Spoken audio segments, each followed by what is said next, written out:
matching yellow dresses. They waved to the tangerine crowd, and applause rippled through the city like thunder.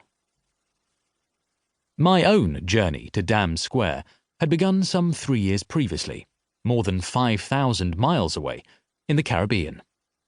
Until 2010, I had worked in London as a kind of low-rent political hitman, crafting snide talking points and tub-thumping speeches for ambitious politicians, skillfully misrepresenting opponents and raking over expense claims to force the resignation of otherwise competent cabinet ministers.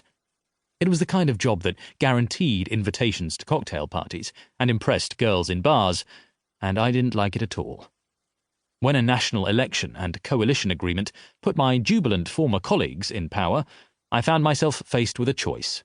I could either angle for work carrying a minister's bags around expensively catered international summits, or I could submit to the lucrative PowerPoint grind of a corporate lobbying job.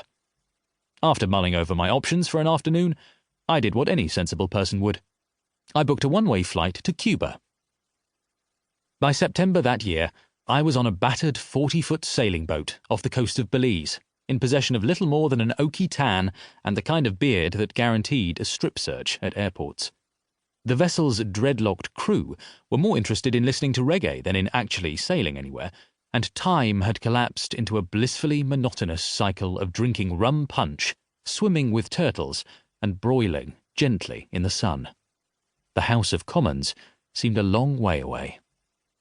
The few other passengers on board included a pair of sunburned English girls celebrating their graduation and making plans to save the world, and 4 sunburned Dutch cousins with backpacks, boisterous and over-friendly in the way that tall people released from a small country usually were.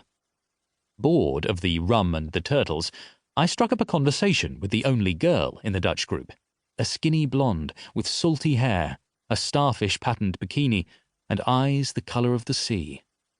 We discussed nothing memorable, but when she disembarked that evening, I somehow convinced her to leave behind her email address, scrawled on the back of a Cubana Airlines ticket stub.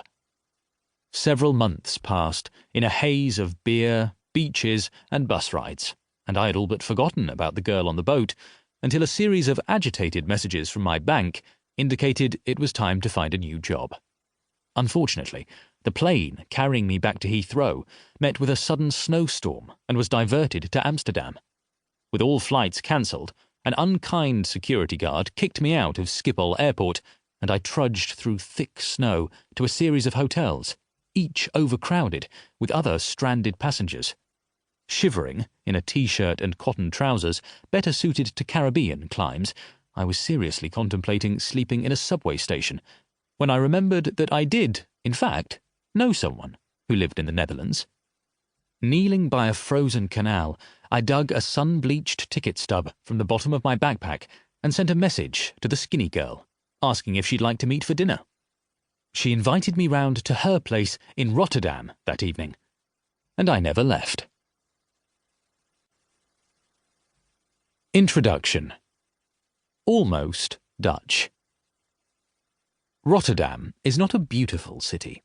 A sprawling industrial conurbation of some 600,000 people, the Netherlands' second-largest metropolis has none of the canals, cobbles, or picturesque bridges of its more famous rival Amsterdam, and as such is rarely troubled by tourists.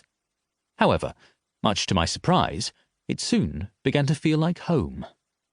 Literally hours after walking out of the airport in the snow, I found myself living in a tall, crooked townhouse on a tree-lined street between a canal, a tram stop, and a bar selling tiny glasses of Heineken. My Caribbean suntan swiftly faded, and my long beard joined my tattered beach clothes in a rubbish bin on the rain-soaked balcony. By the time the snow melted, my belongings had already arrived in the post from England, and I was eating bright green Ayrton pea soup, with gusto. The skinny girl, a feisty, fiercely intelligent Rotterdammer with a pretty smile, showed no signs of kicking me out, and I began the slow process of integrating into Dutch society.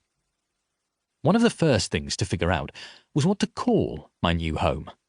Even the Dutch themselves couldn't quite decide, referring to their country as either Holland or Nederland, the Netherlands, interchangeably.